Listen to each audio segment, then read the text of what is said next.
ସମସ୍ତଙ୍କୁ ନମସ୍କାର।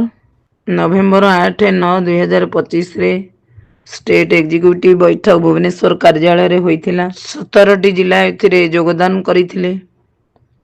ବାକି ଅନ୍ୟ 13ଟି ଜିଲ୍ଲା ଯୋଗଦାନ କରିନଥିଲେ। ତେଣୁ ସମସ୍ତଙ୍କୁ ସୂଚନା, ଆସନ୍ତା 24/11/2025 ରେ ବିକ୍ଷୋଭ ପ୍ରଦର୍ଶନ ସହିତ ଧାରଣା ମଧ୍ୟ ପ୍ରଦର୍ଶନ କରାଯିବ। ଏକ ଦିବସୀୟ। ତେଣୁ ସମସ୍ତେ ସବୁ ଜିଲ୍ଲା ପଦାଧିକାରୀ ମାନଙ୍କୁ ନିବେଦନ, ଆଜିଠାରୁ ନିଜ ନିଜ ବ୍ଲକ ସେକ୍ଟରକୁ ବୁଲି ମିଟିଂ କରି ପିଲାମାନଙ୍କ ଠାରୁ ଲିଖିତ ଆଣିବେ ଯେ ଆମେ ଆନ୍ଦୋଳନକୁ ସହଯୋଗ କରିବୁ, ଆନ୍ଦୋଳନରେ ସାମିଲ ହବା ପାଇଁ ଏକମତ। ଦ୍ୱିତୀୟତଃ ଆସନ୍ତା 16 ତାରିଖ ରବିବାର ଜିଲ୍ଲା ବୈଠକ ନେବେ, ଆଉ ଫଟୋ ମଧ୍ୟ ଛାଡ଼ିବେ। 30ଟା ଜିଲ୍ଲାର ଫଟୋ ଆସିବା ଦରକାର। ଆପଣମାନେ ମିଟିଂ କରିଛନ୍ତି। ତୃତୀୟ କଥା ହେଲା 2024 ଡିସେମ୍ବର 16ରେ ଯେଉଁ ଆନ୍ଦୋଳନ ଏକ ଦିବସୀୟ ହୋଇଥିଲା, ଆପଣମାନେ ଜାଣିଛନ୍ତି। ଭାରତ ସରକାର 5 ଟଙ୍କା ଅଣ୍ଡା ବାବଦରେ ଦଉଥିଲେ ବି ରାଜ୍ୟ ସରକାର 2 ଟଙ୍କା ଅଣ୍ଡା ବାବଦରେ ଦେଇ 7 ଟଙ୍କା ଦେଇଛନ୍ତି। କୋଉଠି ନା କୋଉଠି ଆମକୁ ଗୋଟେ ପ୍ରକାର ମ୍ୟାନେଜ ହେଇ ଆମେ ଯୋଉ ହଇରାଣ ଅସୁବିଧା ହଉଥିଲୁ କିଛି ତ ବଞ୍ଚିଛୁ। ସେଇଭଳି ସେଦିନ ଯୋଉ ସଂଖ୍ୟା ଥିଲା ତାର 2 ଗୁଣ ସଂଖ୍ୟା କରିବା ପାଇଁ ଆମର ଚେଷ୍ଟା ଜାରି ରହିବ। ଯଦି ଆମେ ସେଇଭଳି ସଂଖ୍ୟା ନ କରିବା ତାହେଲେ ସରକାରଙ୍କ ଉପରେ ପ୍ରଭାବ ପଡ଼ିବ ନାହିଁ। ତେଣୁ ଆପଣମାନେ ଯୋଉ ଭାବୁଛନ୍ତି BMS ମାନେ ବିଜେପି, ସେ ଧାରଣାକୁ ମୁଣ୍ଡରୁ କାଢ଼ିବେ। ସରକାର ଆମର କେହି ନୁହନ୍ତି। ଯୋଉ ସରକାର ଆମର ଦୁଃଖ ବୁଝିବ ଆମେ ତାର, ଯିଏ ନ ବୁଝିଲା ଆମେ କାହାର ନୁହଁ। କାରଣ ଆମେ ଟ୍ରେଡ ୟୁନିୟନ କରୁଛେ। ରାଲି ଧାରଣା ଆନ୍ଦୋଳନ ହଉଛି ଟ୍ରେଡ ୟୁନିୟନର ଅସ୍ତ୍ର।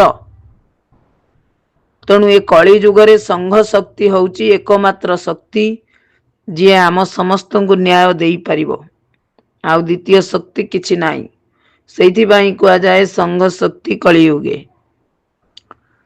ତେଣୁ ଆମେ ଯେତେ ସଂଗଠିତ ହେବା, ଅଣୁ ଭଳି ଲାଗିକି ରହିବା, ଆମକୁ କେହି ଭାଙ୍ଗି ପାରିବେନି। ଆମେ ଯେତେବେଳେ ପରମାଣୁ ହଉଛେ ଆମକୁ ଭାଙ୍ଗି ଦଉଛନ୍ତି।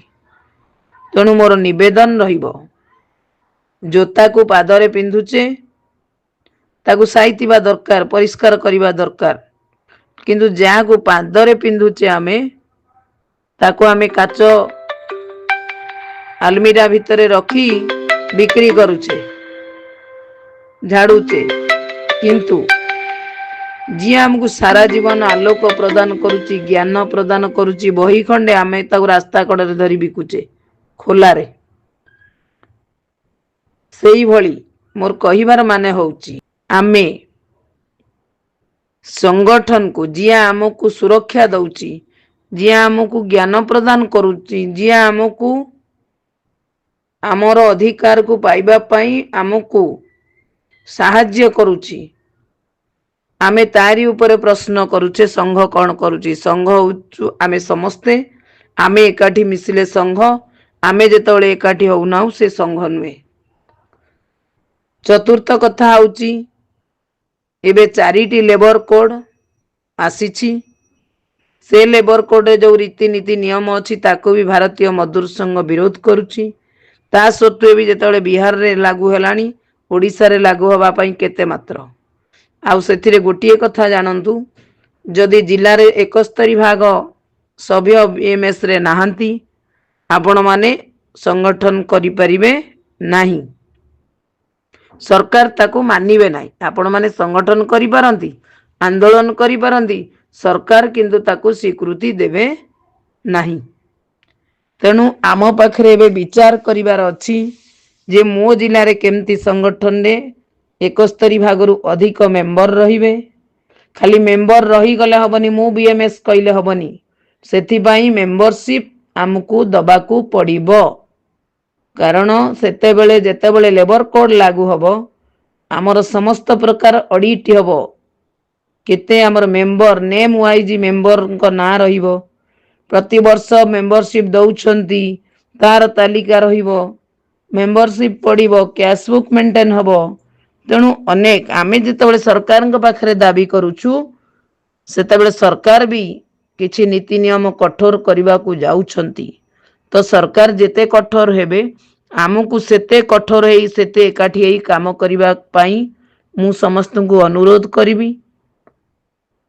संघ को आउरी संघ शक्ति के आउरी वृद्धि करिबा आउ आसंता 24 तारिख रे थिबा आंदोलन को समस्ते सहयोग करी सफल करिबा। जेमिति जनवरी 3 तारिख 2023 मसीह रे जो संख्या हेइतिला आज भी समस्त मानस पटरे से चित्र आज भी अच्छी। आज भी प्रेस मीडिया रे से कथा आलोचना होउछि। तेनु मु कहूची बोली नहीं मु किए नुह मु शब्द बहुत खराब। तेणु जो दिन आमे समस्ते भाविबा आमे माने से दिन सब ठीक हबो।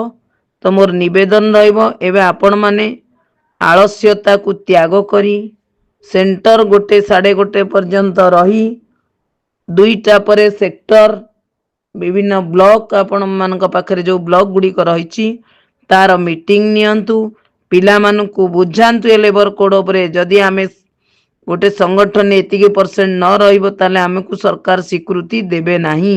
आमर पाखरे बसिकी आलोचना करिवे नाही। स्वीकृति अर्थ आमर कौनसी दाबी उपरे आलोचना करिवेनी साक्षात करिबा को भी देबे नाही। ताले केमती आमे आमर अधिकार पाइबा। तो थरे ए मेसेज टाकू सबु ब्लॉक सबु सेक्टर पर्यंत नियंतु। आमु बीएमएस रे अच्छी कहीदेले हम ना मत मेम्बरशिप टा दवा पड़े। बीएमएस अर्थ मोर प्रथम हूँ सदस्यता देवी तापर बीएमएस परिचय पाइबी।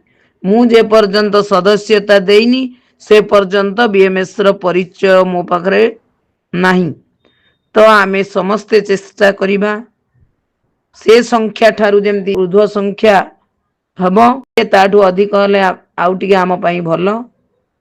तेणु आसंता 16 तारिख रविवार प्रत्येक जिले रे जेमती मीटिंग हबो। तेणु मोर मु आशा रखिबी आपण मानकर एकता आपण मानकर सहयोग आम मानकु कार्य करिवारे प्रेरणा जोगेइबो। आउ आपण मानकर प्रेरणा ही आम मानकर शक्ति आउ सामर्थ्य। भारत माता की जय।